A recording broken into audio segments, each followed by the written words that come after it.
This is the Rise Up See Red podcast, all about the Arizona Cardinals and the NFL, featuring insider and outsider perspectives. Enjoy the best hour of Cardinals talk on the web. Now here are your hosts, Jess Root and Seth Cox.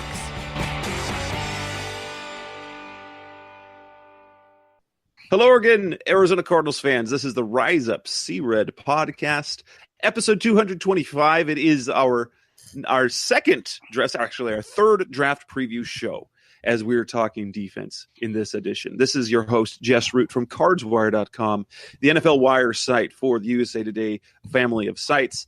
My co-host is Seth Cox from RevengeOfTheBirds.com, SB Nation's NFL site. And the news is all about Kyler Murray, but we can't really spend another show talking about him, can we? We're going to talk a little bit about him, but we want to preview the draft because we've got basically one more show. So this is what we do in this show. We talk defense, and then we're gonna wait and then do our mock draft. There could be some news coming across in the next few days, as on Tuesday night we're recording this show. On Tuesday, the Cardinals hosted Kyler Murray for his official visit. And there was talk of his agent being there, whether he was part of the visit. Some said he was there. Some say he wasn't. He was in town. And so people are reading a lot into this. Josh Rosen was not made available for media access when reporters had their 45, had a little bit of time to talk to players after the opening of the offseason workout program. Rosen was notably absent from the media part of it, and understandably so, but it just continues to feed the flame of Kyler Murray is going to be the pick and Josh Rosen is out of here. Or based on what the Cardinals players were saying is, hey, they want Josh and they like Josh and Josh is still their guy and they don't care about Kyler. It's a mess. Yeah. And it's just, I think what a lot of it is that it's this idea of another rookie quarterback signals another kind of rebuild. But I think what you look at from the Cardinals' perspective is that it seems like they genuinely have interest in three guys. And then from there, they're trying to decipher how best to attack this. I mean, something you and I talked about on Twitter with other people today is, they're not actively shopping Josh Rosen. At least that's what all the reports are saying. But they're not listening to offers for Josh Rosen. So they're going to do their due diligence, because if their board is set, and we say their board consists of, three guys that they've kind of really narrowed in on the first overall pick, Nick Bosa, Quinnen Williams, and Murray, well, then they have to do the same due diligence with Murray as they do with Nick Bosa and Quinnen Williams. And what that part of that is, they had both of those guys in for in-person visits, workouts. Ironically, and I'm sure we'll discuss this, they had Bosa and Williams in on like the same day, right? So again, kind of what I tweeted out earlier, there's literally nothing normal about what's going on with the Arizona Cardinals, including bringing in the other two guys that you are considering for the first overall pick. I don't know. Yeah. And I don't know how or why they're going about it the way they do it, but it seems to me, and then we're not going to really spend any more time on this, but just right now, what it feels like is that the Cardinals are content with three scenarios. They like Josh Rosen and they like Kyler Murray, and probably is the case that they like Murray a little more, but they won't give up on Josh unless they get enough value to trade him off. And so if they don't get that and they're not shopping him, so they're just waiting for a team to swoop in and say, hey, we'll give you this. And they're like, okay, we'll do it.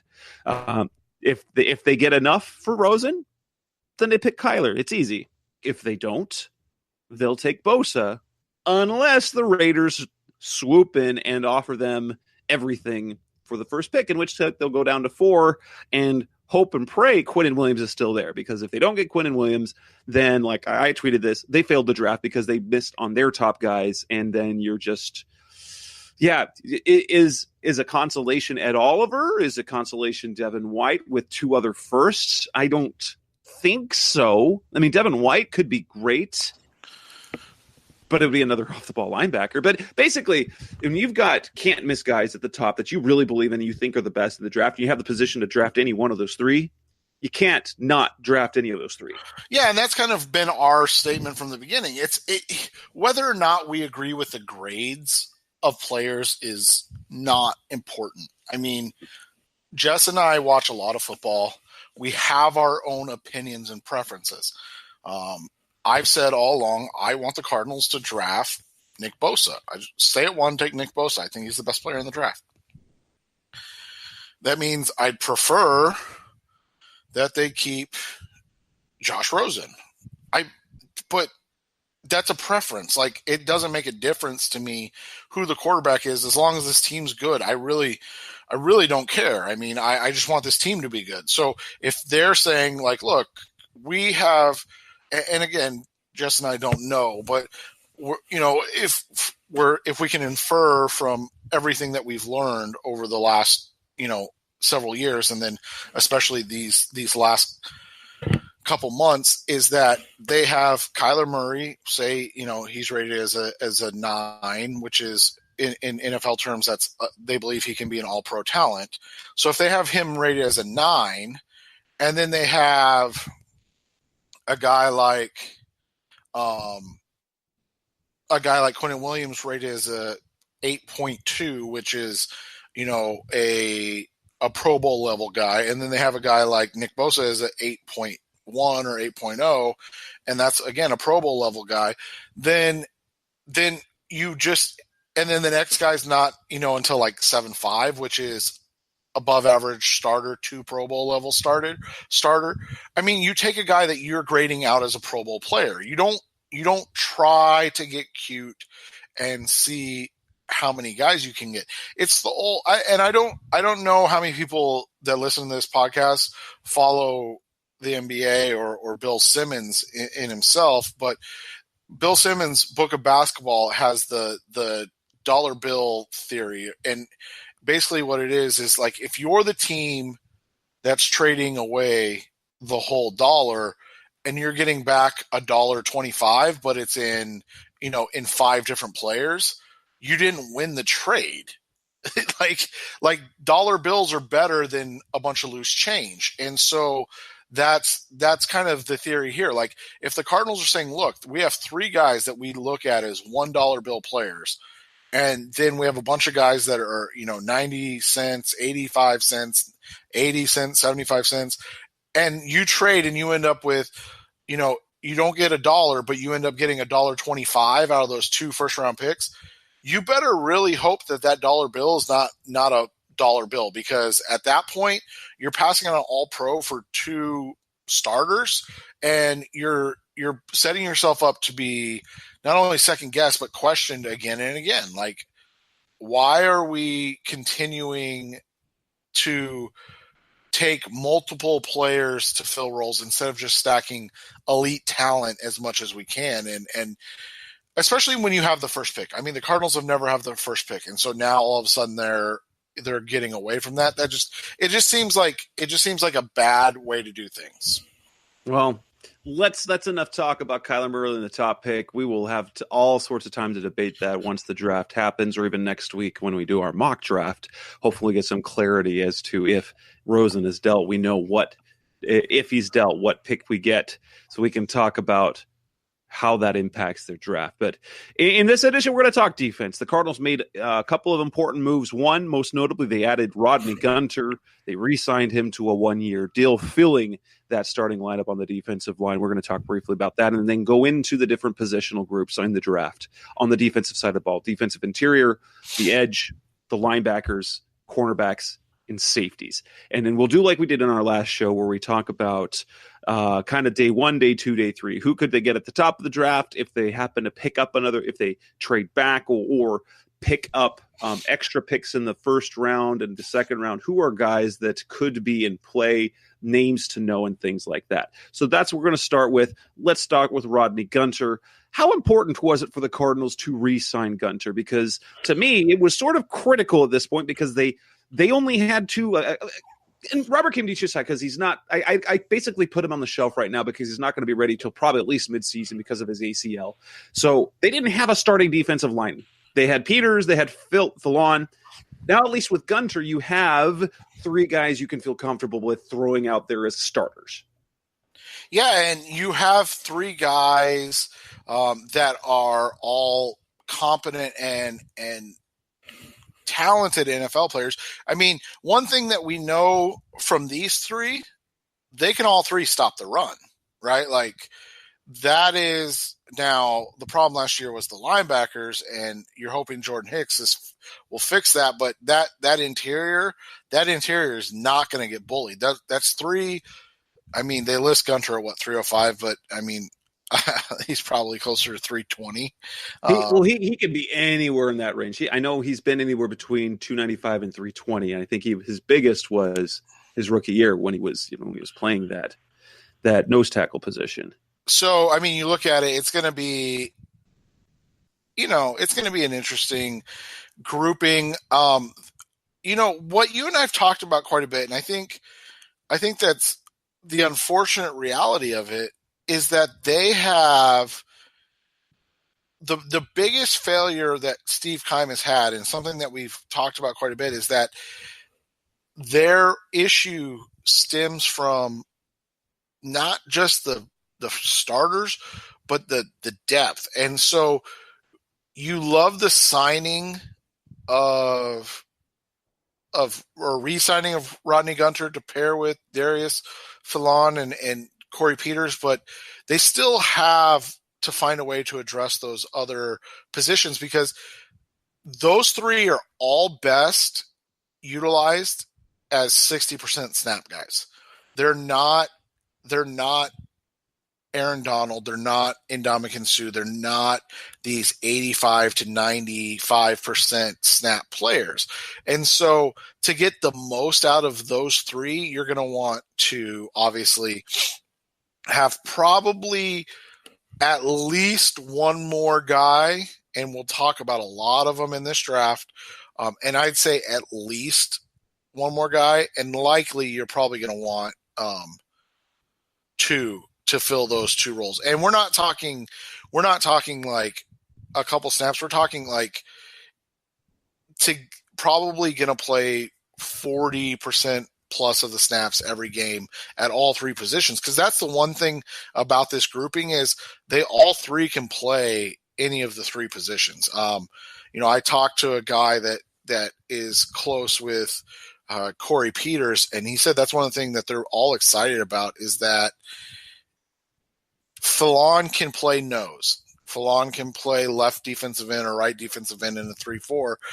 Gunter has done both. Peters has done both. So these are three guys that have played all the positions already. And so obviously it's not going to be easy, but it'll be easy to rotate them, to scheme them differently and diversify what the defense is going to look like on a down-to-down basis, something that they lacked last year. Absolutely. And the one concern I have with bringing back Gunter is because we saw him be solid in one specific role as a rookie. He was solid. The 2 years after that, playing the role he is in now, he disappeared and was invisible. Now, granted, there were talented players on the depth chart ahead of him, but he was virtually invisible for 2 seasons. And then last year going to a 4-3, which is, let's be honest, as a 3 technique, that's probably where he's best. Probably his best there. He's very capable of playing these other techniques, but the one thing that I have a little concern with is that we've never seen consistent production from this particular position from Gunter. Right. Well, and here between us, let's not tell anybody else, but between you and I was told that one of the biggest problems or reasons that the Cardinals had not re-signed him initially was because of his asking price. Allegedly, he was thinking he was going to get in the $6 to $7 million range. I don't know if that's over multiple years. I don't know if that's in 1 year. I don't know. I didn't really ask. That's what they had said he was hoping to get. And you and I would agree that as much as we like him, that wasn't really an option for them. I think he was expecting to get more than Fallon got. And I don't know. I mean, Fallon has 3 years of what Rodney did last year. I mean, that's Corey Peters type money, and Corey's been doing it for a long time. So it's just, I don't think his expectations were realistic going out of there. But because I do think if he comes back again and plays at a similar level to what he played this year, he could probably realistically get that, and he'll only be 27, which is what I believe Fallon is now when he signed that contract. So, I mean, you could get a 2-3 year, $12, $15 million deal after this year, and it would be, it would be a strong deal, I think, for everybody involved. It's a sad thing in terms of, because I am, and as you know, and if you listeners, I'm pro players getting paid. This is their livelihood, and if the money is there, whether or not football players are worth what they get paid is one thing, but the fact that I want Gunter to go out and make a lot of money in his career, but I think the stink of the Cardinals season really kind of languished on him. Well, not just him, but look, Olsen Pierre, we expected to get more. He got a 1 year, $2.5 million deal.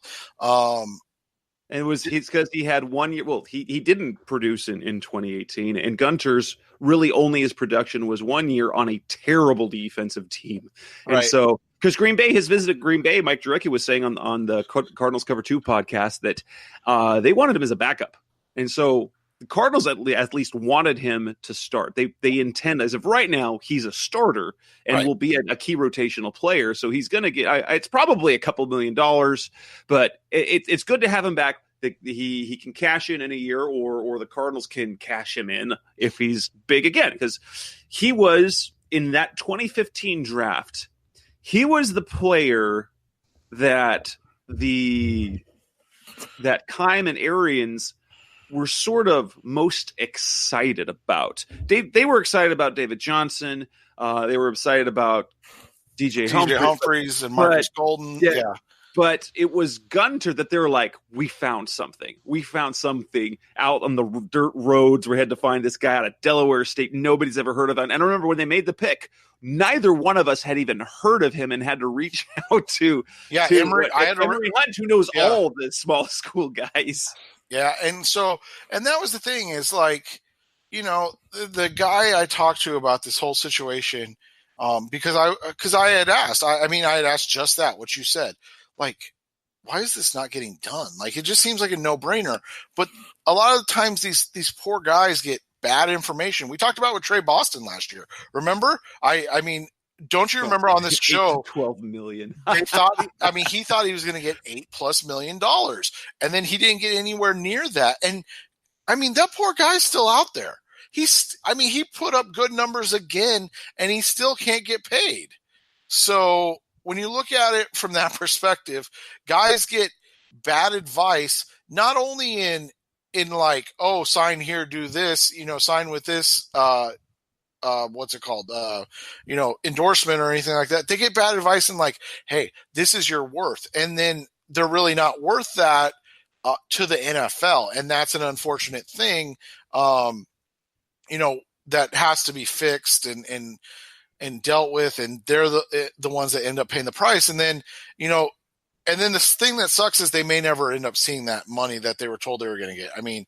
Like we said, Boston's still waiting. Boston may not make $10 million the rest of his career combined at the rate he's being, sought after. So that's what, you just kind of wait and see with that whole situation and how it turns out. But yeah, I'm really glad to see Gunter back, because I think this team desperately needs a good continuation type thing from the draft. don't get it twisted. Like I like Gunter. I'm glad he's back, but the Cardinals have only signed 2 draft picks to multi-year second contracts. That's it, 2. And then Matthew only got 2 years on that second deal. Matthew and Johnson, and after that, I mean, they signed Ellington and then cut him, and now they've got Gunter back. So, I mean, literally, they haven't signed anybody, that many people to multiple year deals, and that's what the unfortunate thing is. So, bringing Gunter back may just be the lift they need, and it may bring maybe he puts up big numbers, and then, with Corey Peters' age and stuff like that, you might be able to get him back on like a 3-year deal, and all of a sudden then like that's a really nice pick and a good pick overall for the organization. The show is titled wasn't about Rodney Gunter or Kyler Murray, and that's all we've talked about. We're going to come back. We're going to actually start what this show is about. It's about the defensive side of the draft. We're going to come back and talk about the defensive interior, the prospects. That's coming next on the Rise Up C-Red podcast. We're back on the Rise Up C-Red podcast, the best hour of Cardinals talk on the web. And let's talk about that defensive interior. We know there's basically the 2 big top prospects I think we have to know that are going to be top 10 picks. And then after that, should the Cardinals trade back or end up getting a first rounder, a mid to late first rounder for Josh Rosen, or day 2, day 3? The top 2 defensive interior guys, clearly right, are Quinnen Williams and Ed Oliver. Quinnen, who Cardinals probably, if they like him that much, should take him first overall. And then Ed Oliver, who was arguably the best player in this draft class entering 2018, and then he missed a few games, but his size concerns a little bit of that, but he's almost positionless, but can do a little bit of everything. But I mean, those 2 guys are the cream of the crop in the interior, aren't they? Yeah, they are. And I mean, when you look at Quinnen Williams, the thing you get is a guy that he is that 90% defensive lineman. He's a guy like a Star Lotulelei, like an Ndamukong Suh. I've seen people say, "Oh, he could be like Aaron Donald." He's not. He's not the same type of player. He's not the same type of ability. He's not the same type of athlete. He's just not. I mean, there's nothing wrong with that. There's only one Aaron Donald in the NFL, but he compares favorably athletically to maybe like a Quan Short type, who's measured in at. Who measured in similarly, Star, Lotulelei. Oh, my internet stopped working. Fantastic. Anyways, those guys, those are guys that are similar size, structure, build type players that could be guys that you can see Quinnen Williams, modeling his game after, and those are. Borderline all pro types.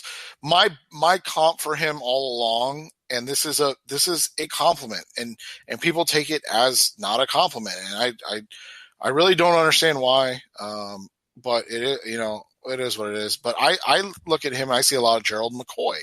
What was he? You told me the other day, wasn't third? He was third overall. Third overall pick out of Oklahoma. McCoy was I believe a 5 or 6 time Pro Bowler and then a 1-time All-Pro. I mean, that is a fantastic career. And notably, this is also getting that sort of notoriety playing on a defense in Tampa Bay, and that defense in Tampa Bay has not been the Tampa Bay defense that won them championship in the early 2000s. So this is playing in relative anonymity as well. Right. I mean, on not good teams. So you look at it, I think that would be a really nice fit for the Cardinals, a guy that could, fill that hole. He may not end up being the same type of, impact player as let's say a Nick Bosa throughout his career. But I think he would be a higher impact player in year 1 than maybe anybody but a potential Kyler Murray with the first overall pick. And the only reason Kyler Murray would be a bigger impact is because just quarterbacks make bigger impacts, and you assume if they have Kyler Murray that they don't have Josh Rosen. So, I mean, those are the only things you can look at for that.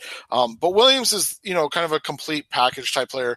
I don't see him as a double-digit sack guy in the NFL, but that's not a negative. I mean, there's very few of those type players in the NFL from the interior. But I do think he could be a guy that could get you 7 to 9 sacks a year, which I think you and I agree would be fantastic and be something to really be excited about from him as a player in this Cardinals defense. I think for me, he would be my number 2 defensive lineman. And this is just a personal thing. Like this isn't saying that, he's bad or anything like that. This is just my thought, and I think that the other guy that we were just talking about, Ed Oliver, is one of the probably 3 best players in this class, behind potentially only Nick Bosa, who I would say is my top player overall in this class. And so when you look at Oliver, he's a little bit different. Just kind of pointed it out. So this is a guy that has performed at a high level for 3 seasons. So, as a freshman, he graded out really well. And then the last 2 years he's improved. The thing that people miss on Oliver is they think that he's kind of an upfield pass rusher. But the biggest leap that Ed Oliver took this year as a player was his production against the run. He became a very productive run stop player in 2018. He only put up 3 sacks this year, which people are like, oh, that's not very many. But of his, 30 solo tackle, 27 of them, according to Pro Football Focus, were defensive run stops. So he gets defensive stops at a very high level. He's a guy that can. He had 14 and a half tackles for loss in 8 games. When the previous 2, he had 22 as a freshman in 12 and 16 and a half the next year. That's disruption at the line of scrimmage. Right, and that's what he does. That's his best trait. He's a disruptive force. And so this has been my whole thing with Oliver Williams, whatever. I prefer Ed Oliver. That's just my preference. But I see why the NFL and most likely the Cardinals would prefer Quinnen Williams. One thing about Quinnen is he is a size freak. I mean, he's 6'3", 303. I mean, that's really hard to beat from that perspective. And then the athletic testing that goes with that. Now, Ed Oliver, if you want someone to comp with Aaron Donald, Ed Oliver's that guy. Yeah, he's probably the closest physical prototype.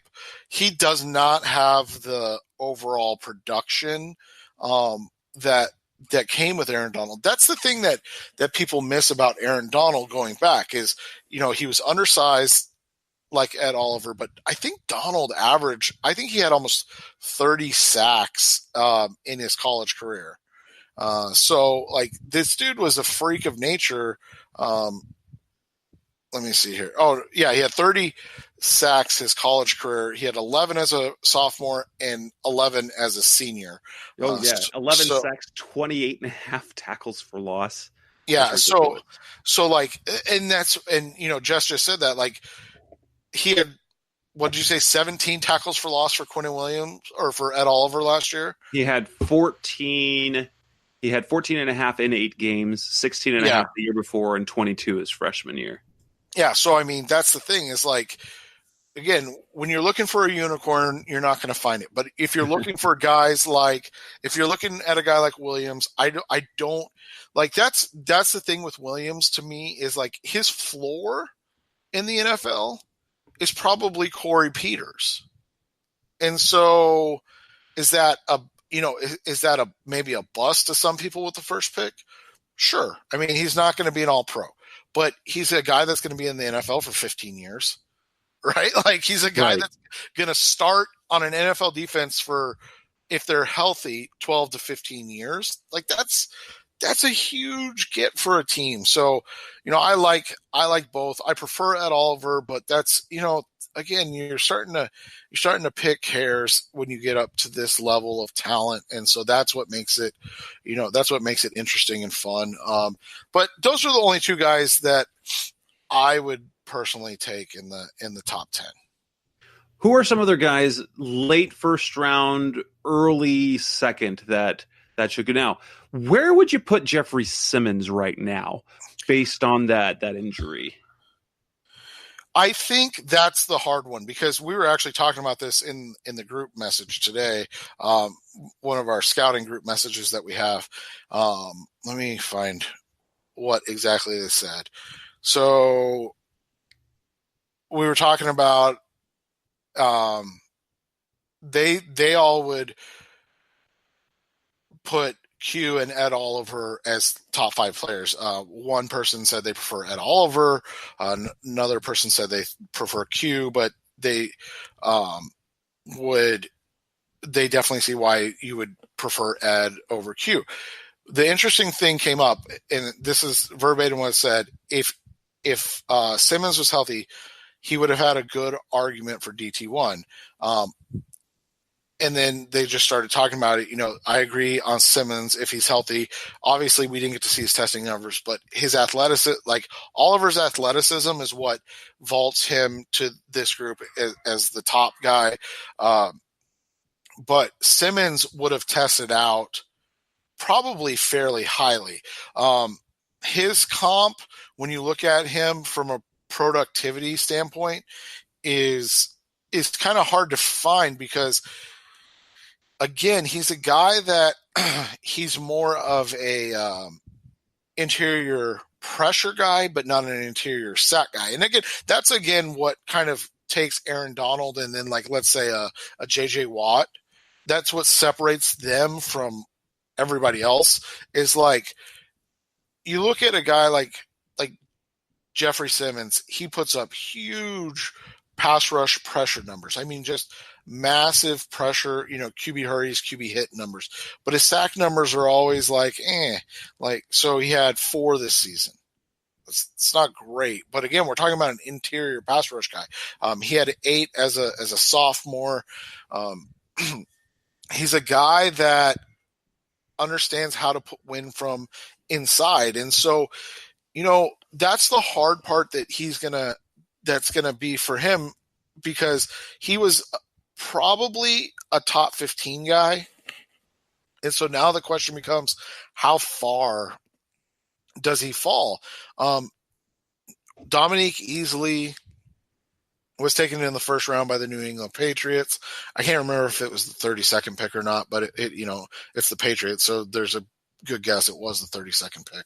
And so could the Patriots, who are always kind of able to stash guys a year out, take a Jeff Simmons at 32? Yeah. I go back and forth. This sounds crazy, so just follow along for a second. If the Cardinals were to take Quinnen Williams at 1, I 100% would be okay with taking Jeffrey Simmons at 33. And the reason for that is you have Rodney Gunter on a 1-year deal. Corey Peters is 33 with 2 bad Achilles. He's had 3 Achilles tears, 1 on each, and then 1 additional one, I believe. And so he's 33 with 3 Achilles tears under his belt already.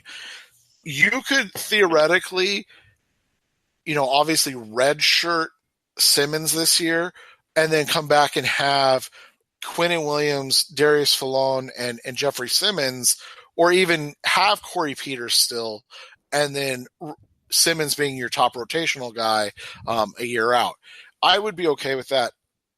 I know it would be a hard pill for a lot of people to swallow, but I think if you get a guy like Williams following it up with a guy like Simmons makes more sense than the opposite, which is I think if Simmons is your top guy picked in terms of interior defensive lineman, I would not do that. That's just me, but I would not do that because he's unlikely to play this year. Maybe he gets in like the back half of the season, but if the Cardinals are 1-7, do you really want to bring him back? Like, is there a reason to? So I would think if you're going to address the defensive line, you're going to want at least one guy that's going to play, right? Right. Now, any other guys worth the first round if there's anything in the middle? Yeah, I think there's a couple guys. Jerry Tillery out of Notre Dame. I don't know if there are too many realities to the questions about him as off the field. I've heard some rumors. I haven't been able to find anything, so I like him out of Notre Dame. Kind of another guy like an Ed Oliver, kind of a penetrating guy. Ultra productive out of Notre Dame. So unfortunately, I've watched a ton of him. Over the course of his career, I think he's a guy that could be in play at 33 if they don't take a Quentin Williams up top. The biggest thing with Tillery is he's a 4-year guy. He's 6'6". Is he 6'6"? Yeah, 6'6", 295. So he's a longer, rangier type than we're talking about with even like Jeffrey Simmons, who's 6'4". So he's from a physical stature standpoint, more of like a DeForest Buckner or Calais Campbell type. He's not that type of player production wise, but the biggest thing with him is he increased his production every year. So he had 3 sacks as a junior, 8 sacks as a senior. He ended up having less tackles overall, but he was a guy that was playing more and more and getting better each and every year. And that's something you want to see. The last guy that I would like absolutely take in the first round, and there's other guys. I mean, I don't want people to think that there's not, but there's other guys, but a guy that's been a 4-year productive player. And that's Christian Wilkins out of Clemson. And Wilkins is a guy I can't figure out his, what people actually think of him, because he's 6'3", 315, so he's a big dude. But again, he's a 4-year guy. He's improved every single season. People were shocked when he came back, right? He and Cleveland Farrell, I don't remember how to pronounce his last name. Farrell out of Clemson. Everybody was shocked when they came back to Clemson for their senior seasons, but he's a guy that improved everything he did his senior year. He became a more complete player. He's a guy that finished with 8 sacks, on the season. He's a guy that does a really nice job against the run in the middle of a defense and can kind of play, despite being kind of big and squatty like you would expect for a 315-pound 6'3" player. He's actually fairly agile and moves really well laterally and has really good initial burst. So those are the guys I would take at the top of the draft, so to speak. A guy named also to know, this is probably more, he could creep into the first round, depends on what happens. The other guy at Clemson, Dexter Lawrence, only he is a behemoth. He is mammoth size, 6'4", 340. It says in some preseason data said that he came in at 6'4", 350 and ran the 40 in 5 seconds. He's another size speed freak. Like, that's what people don't get about, like, a guy like Dexter Lawrence is really hard to grade, because you look at him, he's a nose tackle at 340, but the way he moves, he could probably play kind of an edge spot or a defensive end spot in that 34 on downs that you need to stop the run. I don't know how many people followed the Todd McShay, but he did his grade A mock draft today, which is what he says, every team needs to do to get a from him as a draft analyst, and it has the Cardinals taking Murray at 1 and Dexter Lawrence at 33. And quite honestly, I'd be super excited about that. That would be a guy in Lawrence who, again, he is the perfect kind of rotational guy. Even if in season 1 he's just coming in as a nose tackle, that means Fallon or Peters, whoever is playing the nose, can rotate with Gunter and the other one of Fallon and Peters. So all of a sudden, Lawrence comes in and you push out Fallon and you have a Peters, Lawrence, Fallon front three. That's that's 1,000 pounds of man right there, and saying, I dare you to run the football.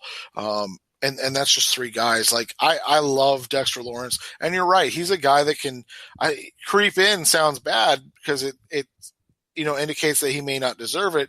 I disagree with that. I think he's a guy that in a lot of draft classes, he would probably be a guy that gets picked pretty early. It's just, in this draft class with a lot of talent at different positions, he's a guy that may not go that early. Other guys to look for day 2, day 3. I know the small school guy that everyone seems to love is Kalen Saunders out of Western Illinois. Depends on where people see him going. He's not, let's say, the Rodney Gunter of this year. People have heard of him. He stood out at the Senior Bowl. And especially the Cardinals in particular were kind of ahead of the curve when it came to looking at small school guys. Small school guys don't really go under the radar anymore. Cardinals might look at them more. Saunders is a guy who was dominant, very dominant where he played, and that's what you want to look at. It's what you want to look at there in those smaller schools. Who are some other names to look for in the day 2, day 3 range? Another guy that I think is a really good player. I've talked about him before at 33. Like getting him and Nick Bosa and reteaming them up from Ohio State, Draymond Jones. Another guy that kind of is in the mold of a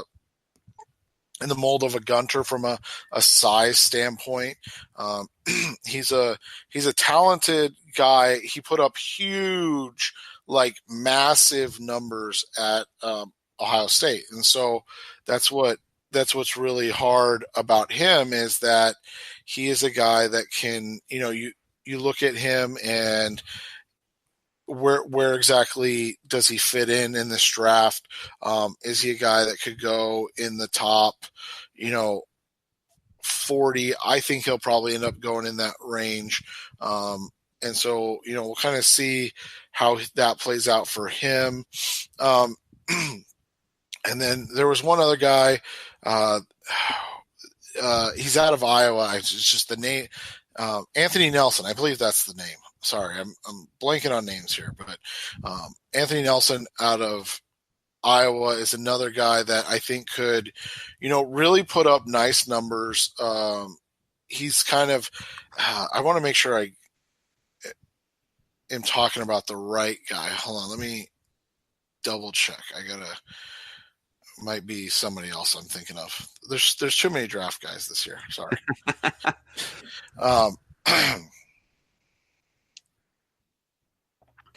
Maybe it's Matt Nelson out of Iowa. I can't remember, but there are guys that this is something I talked about a little bit last week with wide receivers. It's kind of like the wide receiver class. Like, there are blue chip guys in like Williams and Oliver, for me. And then there's Simmons, and then you got more interior based guys that are going to be, mammoth kind of space eaters in Wilkins and Lawrence. But then you have these guys on day 2 that you're like, Draymond Jones was a star at Ohio State, and he's going to be available on day 2. So this class is one of the stronger ones when it comes. Yeah. Anthony Nelson was the guy I was thinking of. He's built differently. so like he's kind of been an edge guy, but I think he's going to have to kick inside and be kind of like a pure 34 end. And if that was the case, he'd be more of a pure 34 end than a lot of these guys that we're talking about would be. So, and that's a guy I think you can find on, it picks 60, what is it, 4 that they have. So that's another guy to kind of know and remember in case. Oh, and one more on day 2, Zach Allen out of Boston College. I know that they've worked him out. When they went up to Boston College, they really liked him and what he brings from, again, guy that was a defensive end in college. He'll be a defensive end, but he's going to be kind of a 34 defensive end. So more of like a 5 technique, which means he's usually lined up on the tackle or maybe on the outside, on the tight end, depending on the strength of the formation and everything. Those are 2 guys that are going to have to put on some weight. Anthony Elson's only 271 right now, but he's 6'7". So he's got obviously plenty of room to grow. And then Zach Allen, I think, is built similarly. I think he's a little bit shorter, if I remember right, than Nelson. So, it's just, again, it's your flavor. Like, what's your flavor? What are you looking for? What are you hoping the Cards can kind of identify in this draft? Because there's going to be a lot of choices. Some names that I run across in some mock drafts and some simulations, whether it be now, there's going to be more maybe. Probably not top of the 3rd, but 4th and on. So day 3, guys. Arizona State's Rennell Wren. He's a physical freak. He's a guy who could come into play that some guys would like. Daniel Wise. He's a late day 3 guy that I've seen. He actually was in the building. He wasn't in the building today. He had a private workout with the Cardinals recently out of Kansas. Terry Beckner Jr. out of Missouri is a guy. And what is it? I ran across there's this Alabama guy. I didn't see him. I saw him in some preseason rankings. Was it Isaiah Buggs? Yeah. I mean, if you're looking for an Ed Stinson type performer, which is in day 3, you want a rotational guy you can plug and play. It's hard to go wrong with those SEC defensive linemen. Right, and he's another guy. Like, this is what I'm talking about with flavors. Like, that's the hard thing. We don't know what Vance Joseph is going to want for his players. And so you look at Isaiah Buggs, he's 6'2", but he's 295. So, like, he's a massive dude. He's not really a pass rusher, even though he had a ton of sacks this year playing on that Alabama defense. But his run defense is just, like, rock solid. So like Jess said, he's a guy that you plug in, you get round 4, round 5, and man, that's a nice rotational guy that he can play, 15 to 18% of the snaps, a la who's the big guy they just got rid of that followed Betcher, big white guy, I can't remember his name now, that everybody loved, but Josh Morrow. Josh Morrow, kind of like Morrow, right? Like a guy that fans are always like, why doesn't he play more? Why doesn't he play more? And you're like, because he's perfect. Like he's maxed out. That's as much. He gives you as much production in 30 sacks that he would in 30 snaps, 25, 30 snaps that he would get 50, 60. Right. Exactly. And that defines what Buggs, I believe, will be at the next level. And that's not a bad thing. All right, we'll wrap this part up. We're coming back on the Rise Up C-Red podcast, Best Hour of Cardinals talking. Let's talk edge guys, Nick Bosa, and more. That's coming up next on Rise Up C-Red. We're back on the Rise Up C-Red podcast, Best Hour of Cardinals talk on the web. There is a really good edge draft class this year. Really good. So lots of guys worth the first round now. Probably, we don't necessarily need to go much deeper than that because let's be honest, after about the top of round 2, and really, historically, is this not correct? I think you wrote something about this a few years ago. Historically, after the top 15, your edge guys are really replaceable, right? Right. And so, like, again, this comes down to what you're looking for. If you have time to develop those guys. And we found out, I mean, even if you don't, it doesn't matter because, a Kareem Martin can get $21 million from somebody. So, And, so you look at that. Obviously, Bosa, I believe, is the class. I see a Terrell Suggs-like player from, that I think that's who Bosa is going to be. I know he didn't have near that production while he was at Ohio State. And so that makes a lot of people struggle to see that. But I think he can have that type of career. He can be a guy that's, a 12, 15-year guy that's averaging 10 to 12 sacks a year. That's why I think he's the best player in this class. That's why I would take him number one and wouldn't lose any sleep over it.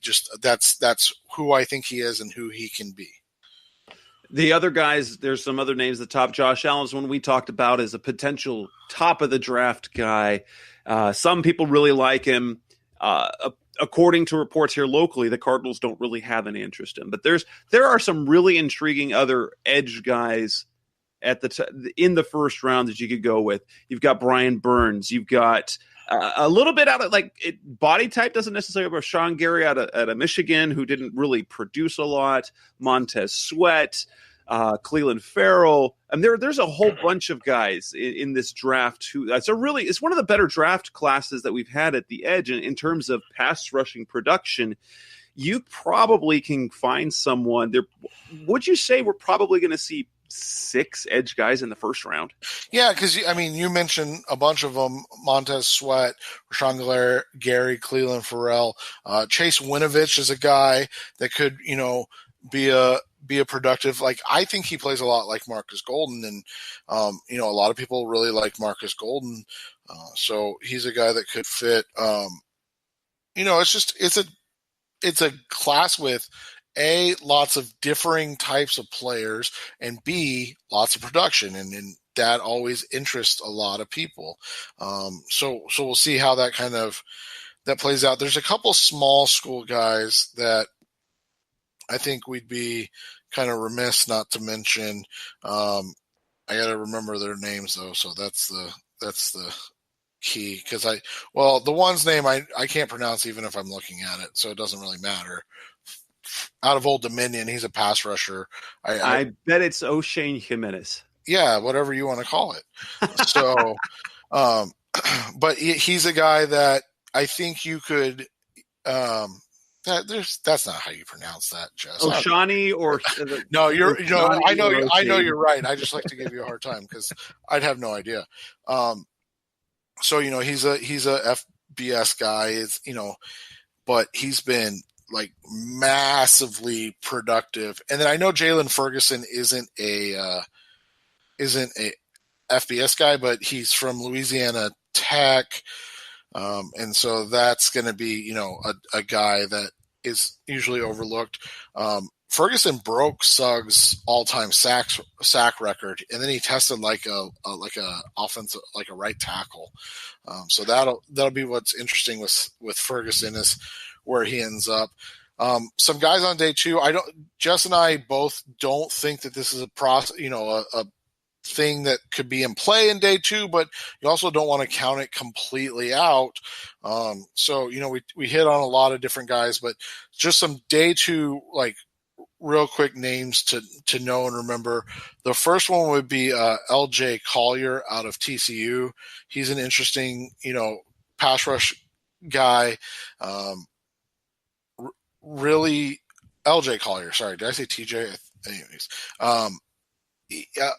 just not as productive as we as you expect in the Big 12, where they don't block and then they throw the ball 97 times a game, but a guy that I think can be a really a really good pass rusher in the NFL.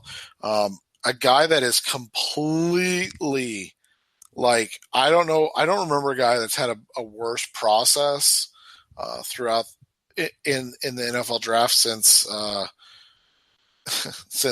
what that poor guy that didn't even get accused, but ended up involved in the shooting and then didn't get drafted at all.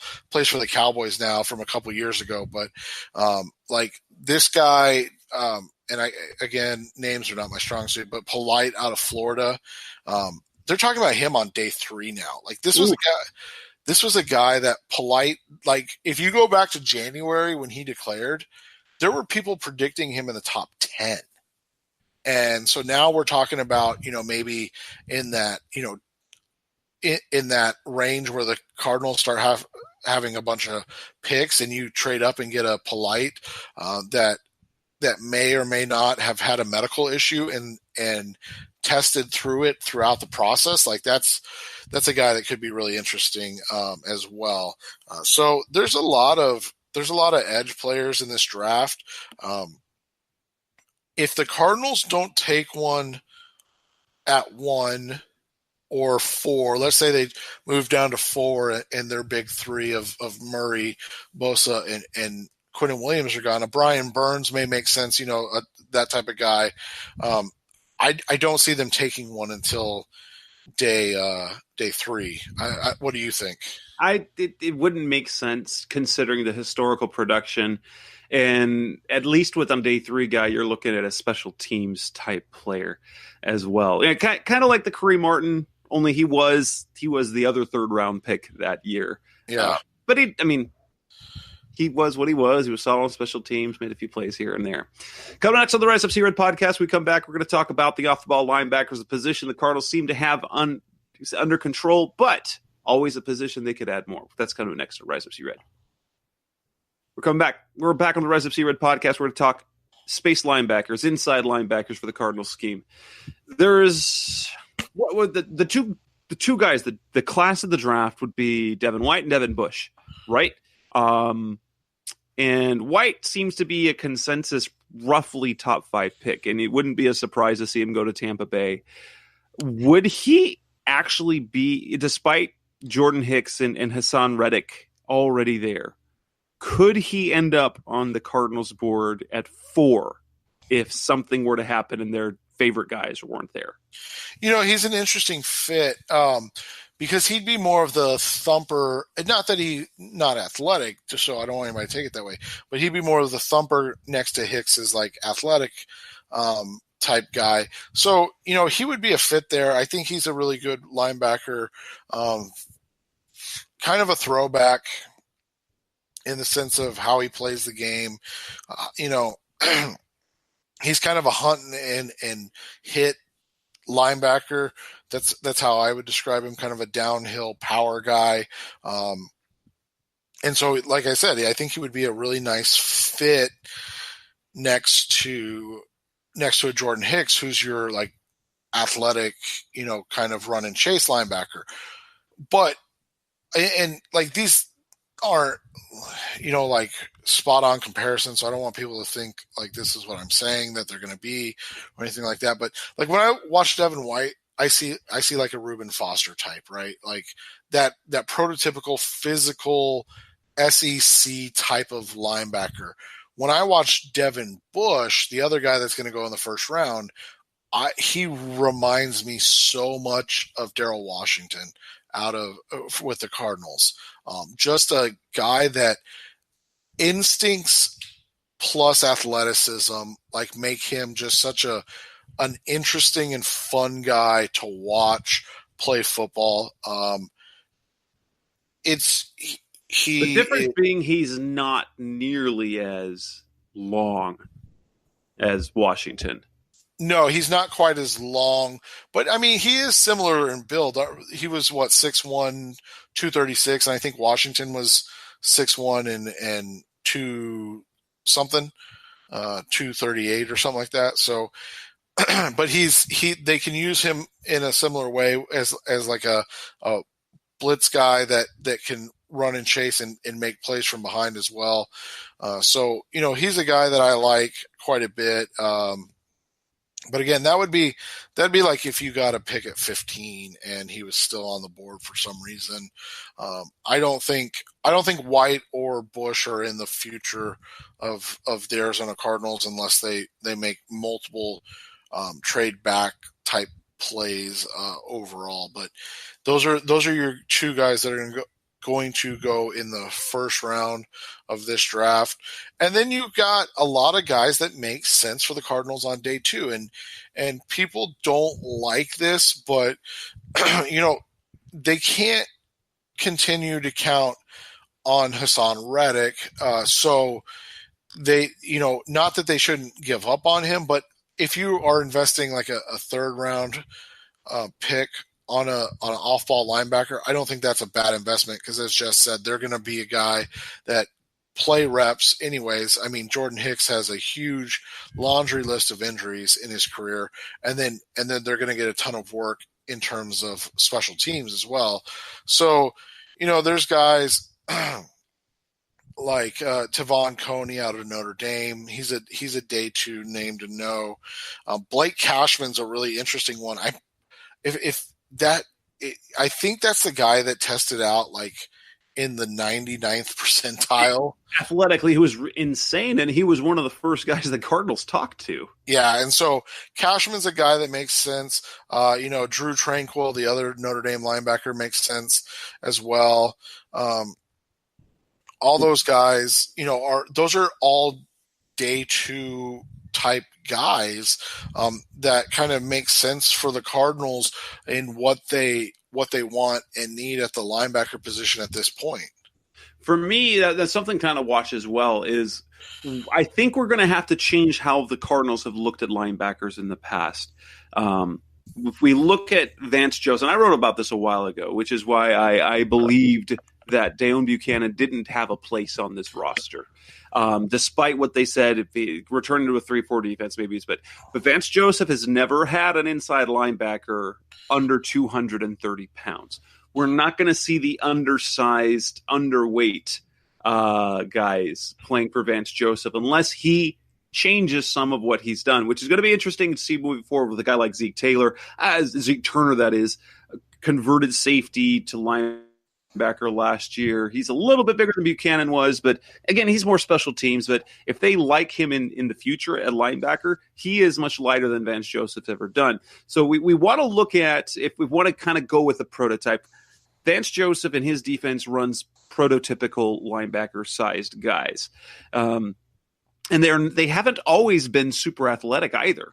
If you look at what he's run, they're moderately athletic guys who can move, but they are traditional linebackers.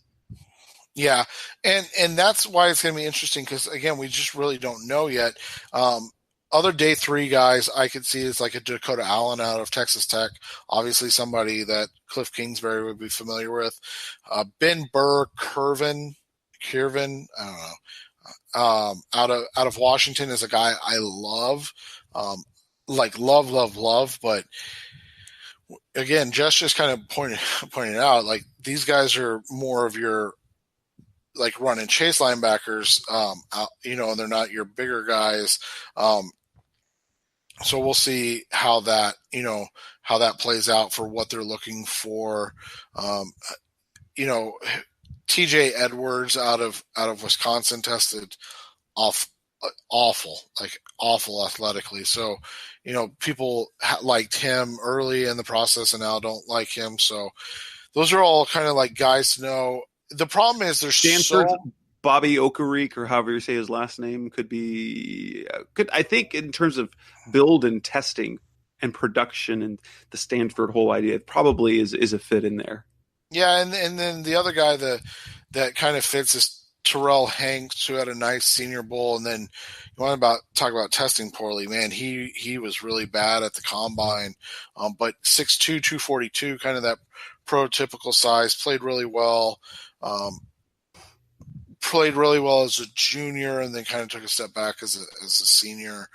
So he's a guy that could make sense as well.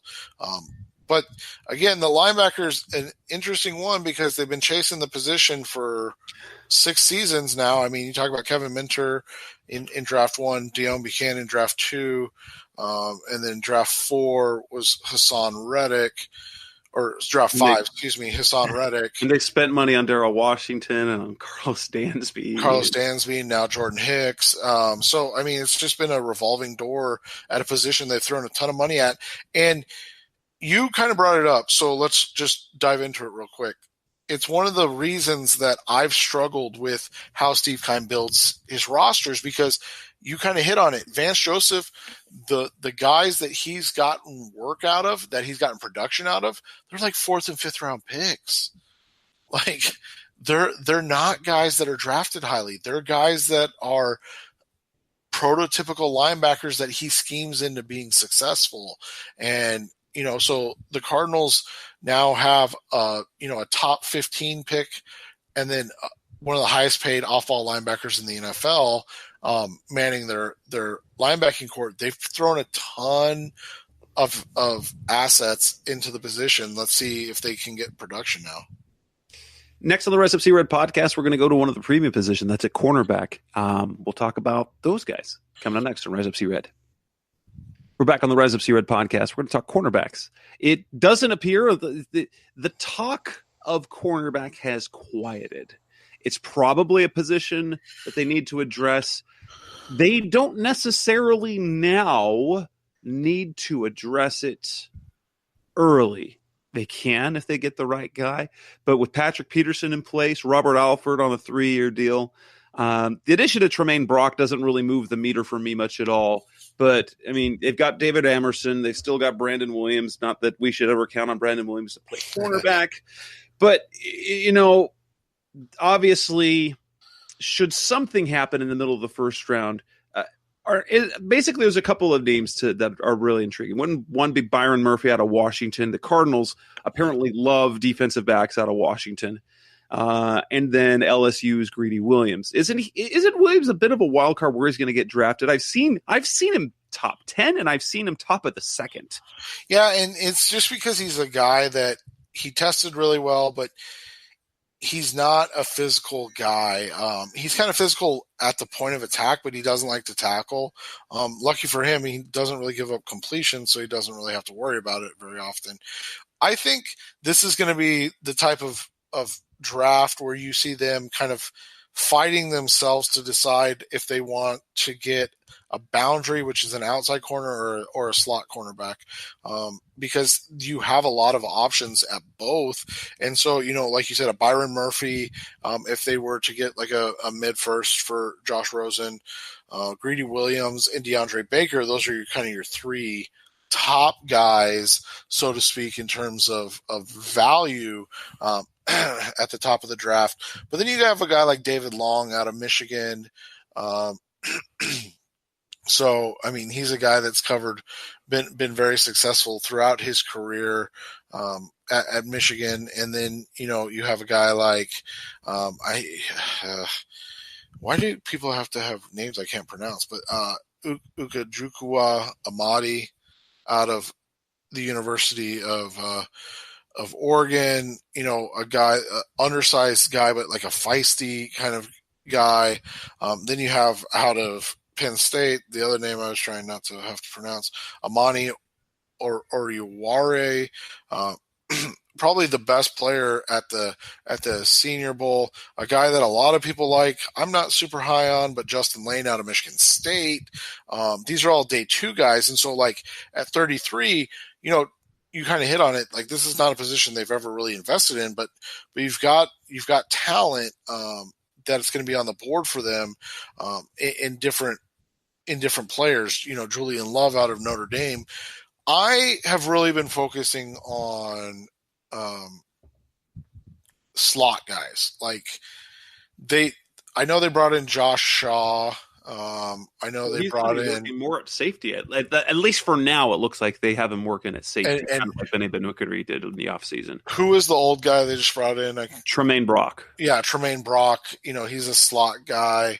But there's a guy out of Florida I really like, Chauncey Gardner-Johnson. He's played well.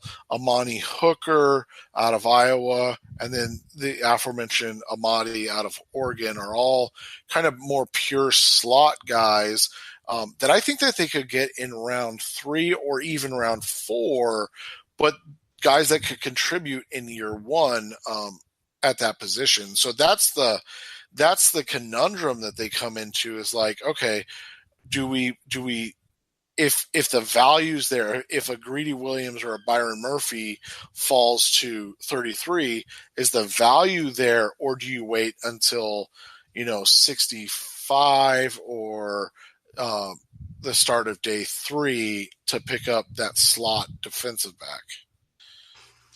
some guys that I've seen. There's a couple of small school guys to look at, but I don't know if they're going to be more than, say, a Justin Bethel type impact player. One, Corey Ballantyne out of Washburn. He has some really good numbers, and I think he blocked like 4 kicks this last year as well. So he really does remind me of Justin Bethel, only some of the projections they have where he goes is, I mean, I've seen some projections in day 2 when you get a guy like Justin Bethel, Brandon Williams, those type of impact special teams players, you'd prefer them to be round 5 and on, I would guess. I know that there's another small schools. Jimmy Moreland out of James Madison is another guy that people think are kind of sleepers among the small schoolers. But I mean, obviously when you hit round probably it's a little bit round 3 and definitely round 4 and beyond, these are all guys that are not premium guys. So there's clearly some issue. So they either are undersized, under speed, or just don't have the experience. And it's kind of interesting was you look at with Vance Joseph, he really basically wants 2 great cover guys, 2 great edge guys. And then I don't know, maybe he doesn't, maybe is the slot not as critical for him in his scheme? Well, you remember they had Chris Harris there. I guess that makes sense. And he was really good. That's going to be the hard part is what they do at that position and how they address it. I think they brought Brock in because they just want a guy that's going to be able to play there from day one, and then they can find out if they need to move Alford in or things of that nature. One more guy I'm going to get yelled at if I forget about him, because this is the guy that's in our group chat every day, is Jamel Dean out of Auburn. Yes. He's not getting a ton of pub. It's 6'1", 206. He ran a very slow 4.340 at the combine. He's like a freak athlete. So if they're looking for athletes, on day 2 or 3, Dean is a guy that makes sense in that case. And again, a guy that just got better every season. And that's kind of, again, what we've talked about, like these guys, as they improve and get better or, progress, do they get better? Obviously like an Ed Oliver, that's a different situation where he's a one-man kind of wrecking crew on maybe a not so talented team. But, Dean is a guy at Auburn playing in the SEC, and he got better his 2 years there. I think that's a guy to watch as well. Coming up next on the last segment of the Rise of Sea Red podcast, we will look at a position that we probably don't think is much of a priority, but based on pre-draft workouts and talk and visits, Cardinals are paying a lot of attention to it. That's safety. That's coming up next on Rise of Sea Red. On the last segment of the Rise Up Sea Red podcast tonight, today, whenever you're listening to it, we're talking about the safety position. For some reason, a position that they don't have any real need for, they're paying a lot of attention to some guys that could go early in the draft. The Cardinals have Budda Baker. They have DJ Swearinger now. We do know that DJ Swearinger is a free agent after this season. It looks like the Cardinals are preparing for 2020, as they have looked at a number of very high-quality athletic safeties. Where do you think they're going to make that first safety pick? Well, that's the hard thing. I mean, they've looked at Darnell Savage out of Maryland, who's, he's projected as a top 45 pick. And Nasir Adderley out of Delaware, they spent time with at the Senior Bowl. Taylor Rapp is a guy that they've, been intrigued with, along with Byron Murphy, like you talked about, out of Washington. So these are all guys that are top 45 picks in this draft. I mentioned Chauncey Gardner-Johnson. He's a guy that could play that slot safety hybrid role that we've seen, with Tyrann Mathieu and Budda Baker. So like these are guys that are all, like I said, they're top 45 players. They've looked at them quite a bit, right? So here's the names that I'm kind of just looking on this one ranking site of the top 20. They have paid close attention to the number 1 on this site, Jonathan Abram, Mississippi State, Taylor Rapp, who's number 2, number 4, Darnell Savage, number 5, Nasir Adderley. And so 4 of the top 5. Then you add on there Chauncey Gardner-Johnson, Will Harris. So of the top 10 safeties on this list that I happen to be looking at, they've looked at like 6 or 7 of them. So it's really kind of interesting how they're going about this, is that maybe, depending on the haul for, if assuming they do trade Josh Rosen, whether they get a first or whether they get a mid 2, that might be a position you'll see them hitting right there with, or at the latest that round 3 pick. Yeah, and that's the hard part of this whole thing, is like, where do they fit in? And they just remember when they were set at safety. Remember, the Cardinals did trade up in the second to draft Budda Baker when they didn't have a place for him to play to start that year. Yeah, and again, it goes back to the odd, and I think the world of Tyrann Mathieu and Budda Baker, so I don't want anybody to take this the wrong way, but it goes back to that kind of odd team construction that safety's been a position that they've addressed a ton, and yet they continue to address it, right? Like, so, I mean, they've sent out big paychecks. They've drafted players highly. So we'll see what happens. It's going to be interesting because they are flexible type players. Abram, Adderley, the Savage, these are guys that can play near the line or off the ball and things like that. But outside of Gardner-Johnson, they're not really flexible as slot type players. So they're more pure safeties. And so can you really reconcile taking that at 33? I mean, that's going to be a tough sell, but they're also looking at this as not just 2019, but 2020. And like you said, they don't have DJ Swearinger under contract for 2020. So they don't really have a ton of backup talent at the safety position. They went from being kind of loaded to, okay, they cut Antoine Bethea and they haven't brought back Trey Boston. So now all of a sudden it's like, okay, they could use some safety help as well. So the starters are entrenched. How high do you draft a backup and possible, year away replacement? I think that's a fantastic question, but they're definitely doing their due diligence and homework. And that's why Jess and I kind of laugh sometimes when people talk about you can't draft a quarterback at 1. It's like they're looking at centers, they're looking at safeties. Like the positions they're looking at are all positions that they've drafted highly or put in a lot of emphasis toward over the last several years. So it's weird that the one position that everybody is upset about that they're looking at is quarterback, but they're doing the same thing at a number of positions because let's face it, this is a new regime. They're going to look at everything. They're going to stamp out everything and kind of look at and try to figure out what they have and what they need to improve. And if there are players like a Darnell Savage or a Nasir Adderley or a Chauncey Gardner-Johnson who can come in and not only contribute but make the roster and help this team get better. And with that, we will wrap this edition of the Rise Up Sea Red podcast up. This is episode 225. Our next show will be our mock draft. Normally, we line this up so that they're consecutive, and then we would have the mock draft the week of the draft. As of right now, we're looking at, depends on if there's some deals. I'd like some of the deals to fall into place beforehand. Ideally, if Josh Rosen's going to get dealt, and if they get a first round pick, I want that in place so we can mock it, because otherwise, once we know Josh Rosen's gone, we know Murray's number 1, and then we can kind of go from there. So that's it for this edition of the Rise Up Sea Red podcast. That's Seth Cox. I'm Jess Root. We'll be back again with our mock draft. Thanks for listening to the latest edition of the Rise Up Sea Red podcast.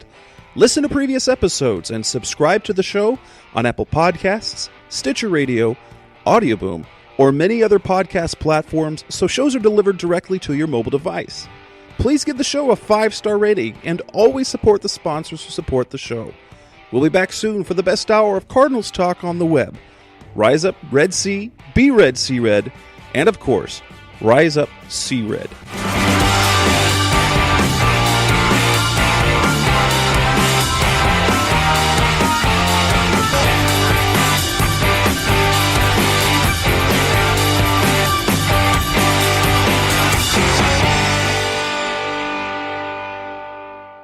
Roll!